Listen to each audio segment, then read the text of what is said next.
suspect! Coming to get you, Bobber.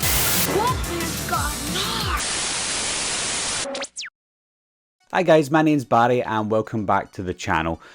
Today I'm going to be doing a trailer breakdown or a TV spot breakdown for the latest Halloween Kills TV spot. It's called Trick or Treat due to the kids singing Trick or Treat in the trailer, and I think the trailer was excellent. Now I can't do a trailer reaction to it unfortunately because I already watched it. There were so many people that linked me towards this new trailer or this new TV spot that I accidentally watched about 10 seconds of it on Twitter, and I thought, oh well, I might as well just watch the rest of it.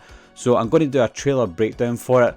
Although it does recycle a lot of what we saw in the first trailer that we got, there are some bits in it that maybe aren't very spoilery, but there's a few things that made me question some things anyway, and a few things I thought, oh, that's what that is. So what I've done is I've taken some screen grabs from the trailer and I'm going to talk a little bit more about them. Again, you don't have to watch this if you don't want to because it may contain spoilers.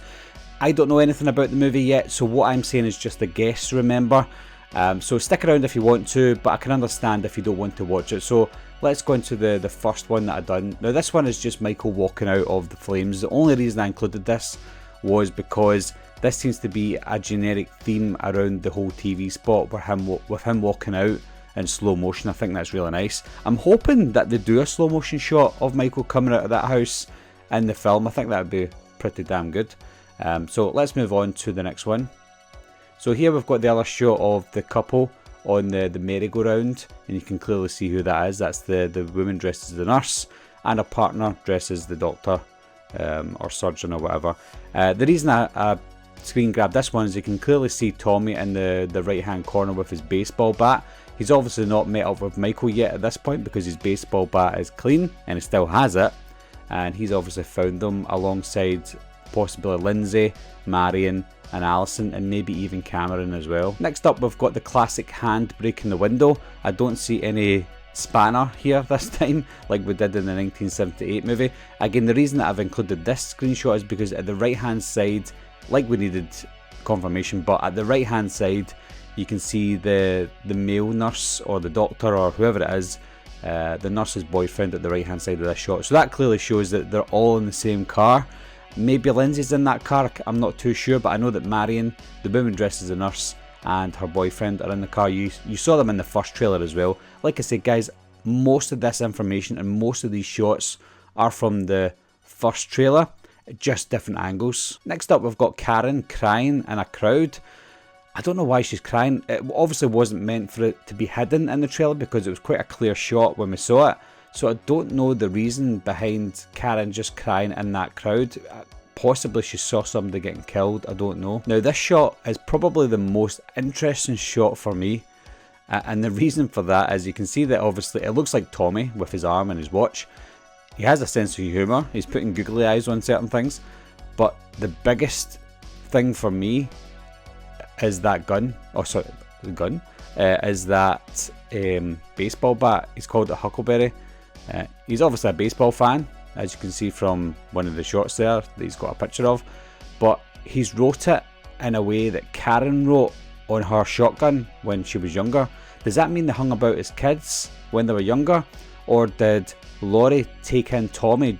Did she say things to him to get him prepared for the return of Michael Myers, just like she was doing with Karen, sort of like brainwashing them, not in a bad way but in a preparation kind of way?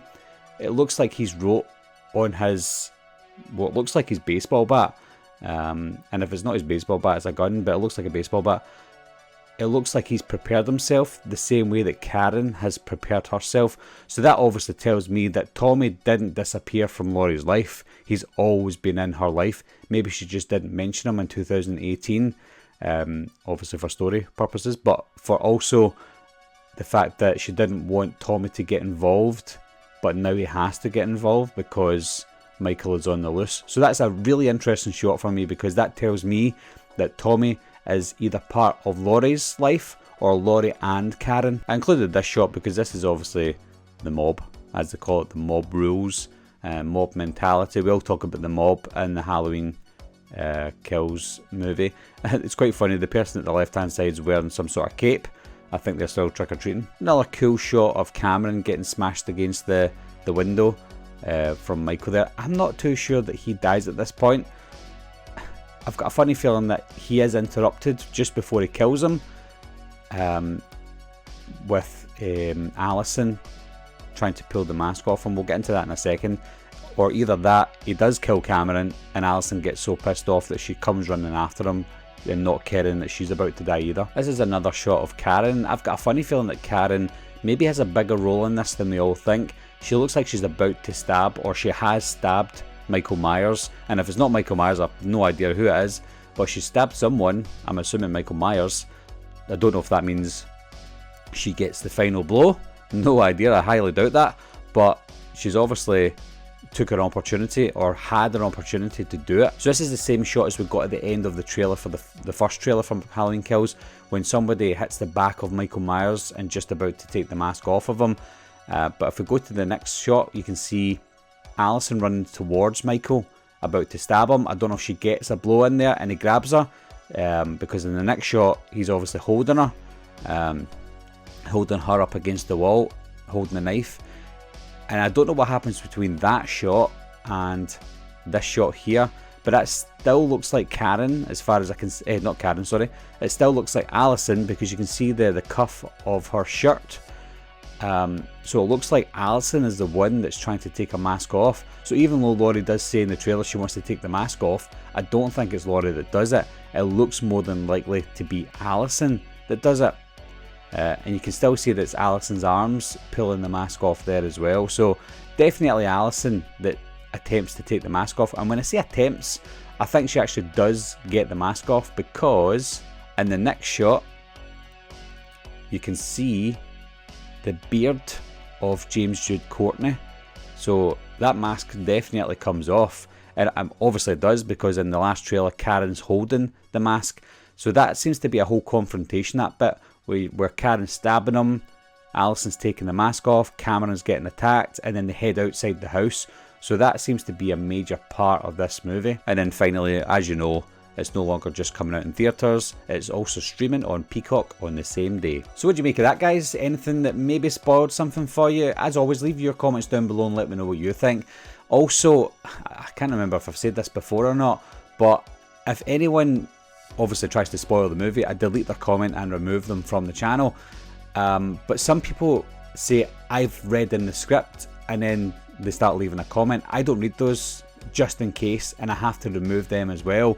I don't remove the users just in case they're not spoiling it, but if you say the word script in your comments down below, guys, whether it's innocent or not, I don't read it and I have to delete it. I don't take the chance, so I just delete. But sometimes I have to remove the users, the subscribers as well, which is sad, because obviously I don't want to lose subscribers, but at the same time I can't let the movie be spoiled for myself as well as everybody else in the comment section, because we have to remember, I know that some people are just intentionally trying to spoil it for me, which is fine, because some people don't like me or random people, and that's fine, but you're also spoiling it for everybody else, so please don't do that. Whether you like me or not, try not to spoil it, because I have to delete the comment and delete the user. Anyway guys, like I said, leave your comments down below. Let me know if you've maybe noticed something that I didn't, or for something that I noticed that maybe it missed you when you first watched the TV spot. And as always guys, I'll see you soon.